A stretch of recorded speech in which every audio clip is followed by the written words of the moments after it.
During Revolution 2022, one of the biggest moments in AEW history took place as William Regal stormed out to the ring after Jon Moxley defeated Bryan Danielson. He disciplined both Moxley and Danielson, which seems to be leading to a truly mega faction in AEW. Since day one of Danielson's requesting to join forces with Moxley, I was excited to see it and have been totally and completely on board with the idea. And when Danielson mentioned William Regal in a promo a couple of weeks ago, I was caught hook, line, and sinker.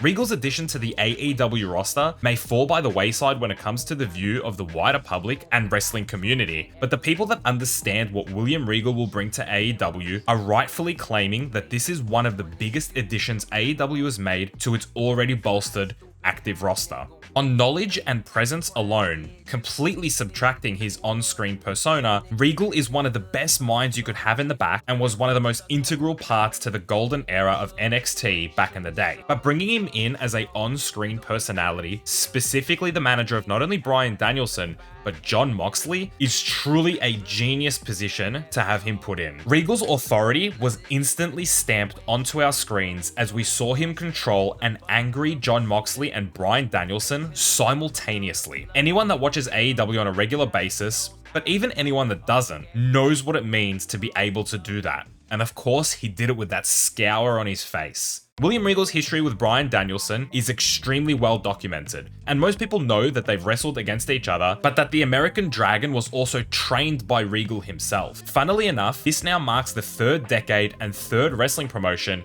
that these two have crossed paths in. But something that people may know a little bit less is that Regal and Moxley have also shared the ring together, and they wrestled when Moxley was in WWE's developmental and was one of Regal's last opponents. But they were also quite good friends and would often watch Bloodsport together. This is another example of AEW leaning into real life relationships and history and creating an in-ring story with it. Both Moxley and Danielson have a mutual mentor, and lo and behold, here he is to mentor the both of them in a stable. The only thing that concerns me ever so slightly is that Regal and Danielson walked out together, but Moxley was left in the ring on his own, and initially that did have me questioning whether or not this stable would actually be formed with both Danielson and Moxley, but the symbolism of Regal slapping Moxley and Moxley not retaliating at all, and in the end complying and following Regal's orders, shows me that Regal has both men in his pocket.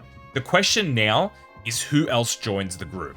Bryan Danielson has already made a list of people that he's wrestled and that he wants to see more violence out of in the form of Lee Moriarty and Daniel Garcia. And his original pitch to Moxley was for the duo to bring in young killers and take over and change the AEW landscape, cementing their names in this great sport. I wouldn't be surprised at all if those two are additions to the stable almost instantly. Daniel Garcia has been hanging around 2.0, and I don't think they necessarily need to be together anymore, but Garcia may vouch for the tag team to join as well, or he may keep his ties with 2.0. Lee Moriarty has been mentored by Matt Sydal, and with all due respect, the switch for Lee Moriarty should be more than obvious. So I guess moving forward, the major question will be, is this a four-man stable or will there be anybody else? The one thing that excited me about this group more than anything as a New Japan Pro Wrestling fan is the potential of this group going over as a stable to compete in Japan. Moxley has obviously already done work with New Japan Pro Wrestling, and Bryan Danielson has expressed interest in competing in Japan ever since joining AEW and even before that, and even as recently as a week ago has mentioned his desire to wrestle in the G1 Climax, arguably the most prestigious thing to win in all of professional wrestling, at least once before he retires. And guys like Daniel Garcia and Lee Moriarty would fit the strong style and in-ring focus that Japanese wrestling promotes. Regardless of whether or not this group does go to Japan, there is one thing that is undeniable, and that's the level of growth this stable will bring to both Lee Moriarty and Daniel Garcia. Being associated with Danielson, Moxley, and Regal is the closest to being blessed by God himself you can get when it comes to the world of professional wrestling. Garcia specifically has been treated as a very special talent by Tony Khan, and when we look back at the early days of his AEW career, it will be no surprise as to how he became one of the biggest names in professional wrestling, and this is just another massive step in his development towards that spot. The reason that I call this the modern day mega powers is not not because I think Moxley and Danielson will become tag team champions a la Hulk Hogan and Macho Man Randy Savage, or perhaps a little closer to home in AEW, Kenny Omega and Hangman Adam Page. Jim Ross on commentary did mention that this could be a tag team, but I don't think that's the route that they will go,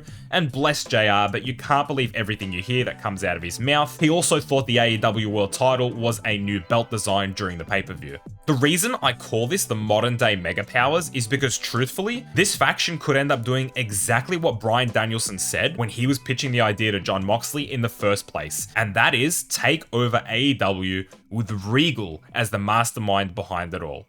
Just a shorter video today to discuss this before the storyline progresses any further on Dynamite, and perhaps we can visit this topic in a week or two when we hear what William Regal has to say and see what kind of shape this stable will eventually take. There are a few wrinkles to iron out, like Moxley's relationship with Eddie Kingston, and if he will become a fully fledged heel, and as discussed today, the other members in addition to how the top two guys will be used, as a tag team or individuals. This is right at the top of the list with regards to my interest levels right now, so I'll be keeping a very keen eye on how this story develops. As always, let's discuss this in the comments section below. I'm very interested to see what ideas you come up with because there is plenty that they could do with this group. If you enjoyed today's video, leave a like to help it in the algorithm, and that's the bottom line. No, I'm not going to do that.